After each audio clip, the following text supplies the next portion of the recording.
Ninguém podia dormir na rede, porque na casa não tinha parede. Ninguém podia fazer pipi, porque o pinico não tinha ali. Mas era feita com muito esmero, Rua dos Bobos, número 0. Mas era feita com muito esmero, Rua dos Bobos, número 0.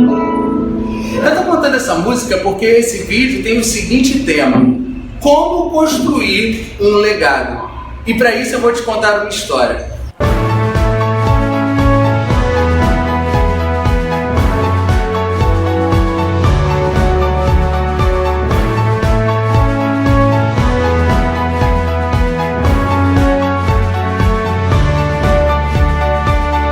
Eu sempre falo que não é o meio que vai construir o ser humano, é o ser humano que constrói o próprio meio. E para isso a gente precisa controlar os nossos medos para poder a gente atingir os nossos objetivos. O meu avô, há algum tempo atrás, comprou um terreno bem longe.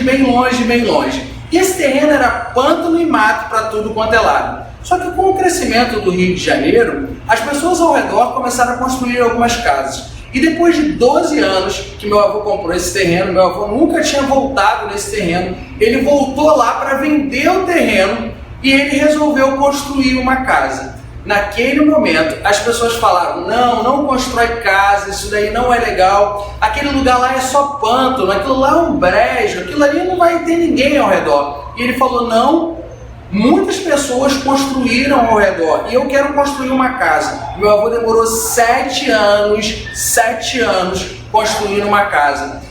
E o resultado disso foi que na minha adolescência, na minha infância, eu desfrutei muito dessa casa junto com a minha família. E esse foi o legado que meu avô deixou pra gente. Assim como o meu avô, você também quer deixar um legado para sua família. Seja uma casa, seja uma empresa que você quer construir para sua família, sejam valores morais, seja um patrimônio que você queira construir, não importa o que seja. E eu vou te dar alguns passos para você construir e deixar esse legado. Antes disso, eu quero te contar uma outra história. Às vezes, na nossa vida, parece que a gente, quando começa a construir alguma coisa, parece que aquilo fica pesado demais para a gente carregar. Mas eu vou te mostrar uma maneira muito simples de deixar aquilo que você está construindo de uma forma muito leve. Eu tive ano passado, passando a minha lua de mel no Egito. E no Egito eu conheci um templo.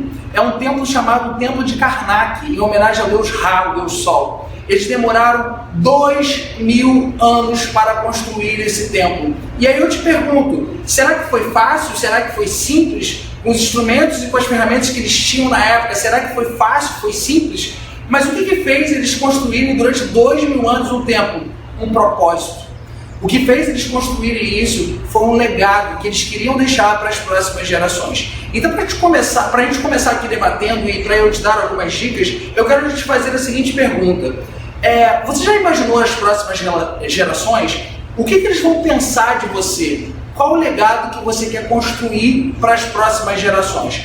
Bom, para você começar a construir esse legado, eu coloquei aqui um desenho onde a gente vai ilustrar aqui algumas bases, alguns pilares, né? E uma base muito sólida e um telhado para você construir e deixar esse legado. Bom, a gente vai começar de um jeito muito simples, falando sobre a verdadeira estrutura, sobre a verdadeira base, que é através da sua autoconfiança, através da sua consciência emocional. No nível médio não se fala muito sobre autoconfiança, na universidade muito menos, mas quando você chega no ambiente de trabalho, o que mais faz a diferença é a sua autoconfiança e sua consciência emocional. No seu dia a dia, às vezes as pessoas falam: você não tem capacidade, você não vai conseguir, mas se você confia em você mesmo, todas as pessoas podem falar ao seu redor, mas você não vai se abater. Quando eu falo de autoconfiança, significa às vezes você ter uma ideia completamente diferente do que aquele grupo. Você já deve ter passado por isso. Talvez uma vizinhança, talvez a tua família, você chega ali para eles e queira falar de um jeito diferente sobre uma nova ideia, e talvez as pessoas comecem a falar mal de você, ou talvez a você não se adaptar àquele meio.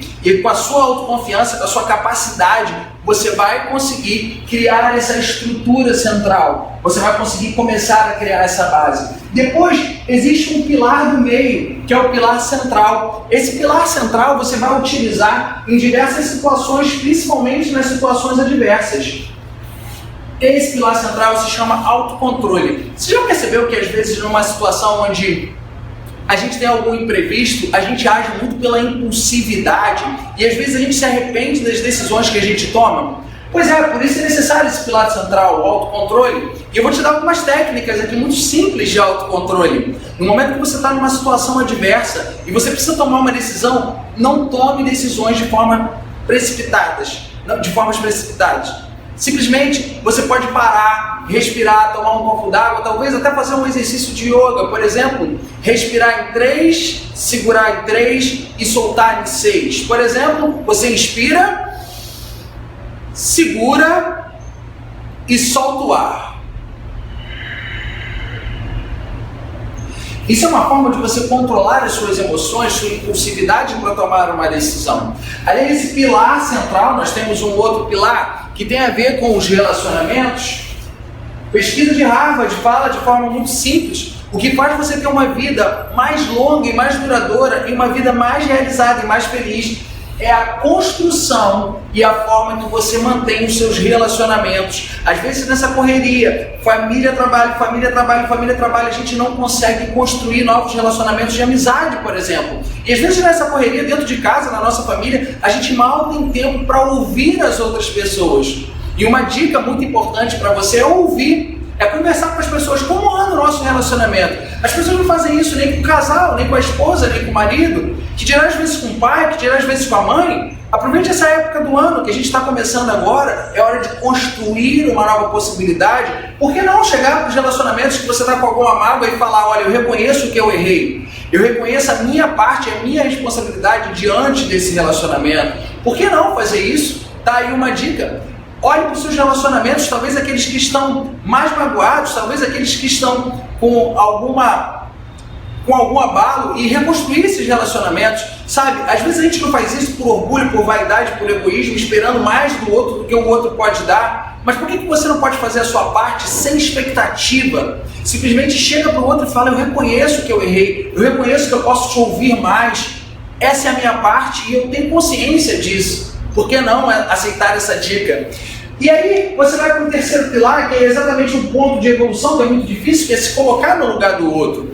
Todos nós temos opiniões diferentes sobre os mesmos assuntos. E quando a gente se coloca no lugar do outro, a gente não anula o outro, a gente respeita o outro do jeito que o outro é. E dentro do ambiente de trabalho você pode perceber muito isso. As pessoas às vezes elas competem e às vezes elas mentem para elas mesmas, porque elas não entendem que o outro tem uma outra possibilidade, tem uma outra opção, ou talvez até uma outra alternativa. Por que não se colocar no lugar do outro antes de tomar uma decisão? Por que não ouvir o outro na essência para tomar uma decisão? E diante disso tudo, a gente consegue construir um bom telhado, que é o telhado da liderança. Liderar significa influenciar pessoas. Liderar significa servir. Você pode perceber que os grandes líderes sempre fizeram isso muito bem. Eu estive ano passado na Índia, na casa de Mahatma Gandhi, e uma das coisas que o Mahatma Gandhi mais fazia era ser congruente com o que ele pensava, com o que ele falava e com o que ele agia. Liderar é criar congruência entre aquilo que você pensa, aquilo que você fala e aquilo que você age. E para que isso aconteça de uma forma muito boa e abundante, é necessário desse telhado a comunicação, porque se a gente se comunica mal, simplesmente a outra pessoa pode achar que você está tendo intenções diferentes da que você realmente está tendo. E para você se comunicar melhor, eu posso te dar uma dica muito simples. Tudo aquilo que você pede para alguém fazer, ou tudo aquilo que pedem para você fazer, você pode pedir para a pessoa repetir. Então você está me pedindo para fazer esse relatório, é isso? Então você pode repetir, por favor, a maneira de eu fazer esse relatório? Ah, obrigado. Assim você confirma e você não deixa a comunicação de lado. Uma outra forma, se você solicitar alguma coisa para alguém: olha, você está vendo isso aqui? Você pode passar isso a limpo, por favor? Ah, você entendeu? Então repete para mim como você tem que passar isso a limpo. Então é uma forma de você se comunicar e não deixar nada solto, porque você sabe muito bem, a rádio que tem maior audiência é a rádio corredor. São as pessoas que não têm a menor noção do que estão falando. Eu falo para uma pessoa, essa fala para outra, e essa fala para outra, como se fosse aquela brincadeira, telefone sem fio, você sabe como é que é? As pessoas falam tudo de um jeito completamente diferente daquele que você solicitou. Então, um bom líder é aquele que se comunica bem. Então, pede para a pessoa repetir aquilo que você está falando. Isso é uma forma muito simples de você melhorar a sua comunicação. E além disso, aqui em cima desse telhado, você pode trabalhar também uma coisa chamada gestão de conflitos. Uma dica muito simples é você separar fatos de pessoas. A maior parte dos conflitos tem a ver com as pessoas querendo juntar. Olha, isso não é profissional, isso é pessoal. Vocês já repararam que a maior parte das pessoas pensa dessa forma? E quando se torna algo pessoal, simplesmente vira um conflito imenso que a pessoa não tem como resolver. Mas o que eu estou falando para você é criar uma nova possibilidade. Separe fatos das pessoas. E aí você vai começar a criar conflitos produtivos e construtivos, ao invés de você criar conflitos destrutivos. Bom, você pode perceber aqui que o som criou um pouco de conflito na nossa filmagem aqui, mas a grande questão é, a gente pode de todas as formas, transcender os conflitos, desde que a gente tenha foco em um propósito. E quando a gente pensa num legado, é isso que nos dá força para a gente continuar sendo útil na nossa sociedade, mesmo diante de todas as dificuldades, de todas as crises. É exatamente a tua voz interior, a capacidade que você tem de sincronizar isso tudo, que vai fazer com que você consiga construir esse legado para as próximas gerações. Bom, se você quiser saber um pouco mais sobre tudo isso que a gente está falando aqui, é muito simples. Eu vou fazer alguns cursos gratuitos de férias. Eu gostaria que você se inscrevesse. Se você já se inscreveu, compartilhe com outras pessoas para que outras pessoas se inscrevam. Se você não se inscreveu, se inscreva rápido porque temos poucas vagas. Bom, compartilhe esse vídeo, dê curtir aí e comente esse vídeo aqui também para que eu possa fazer outros vídeos sobre outros temas que você escolher. Nos vemos nos cursos gratuitos de férias. Um grande abraço. Valeu!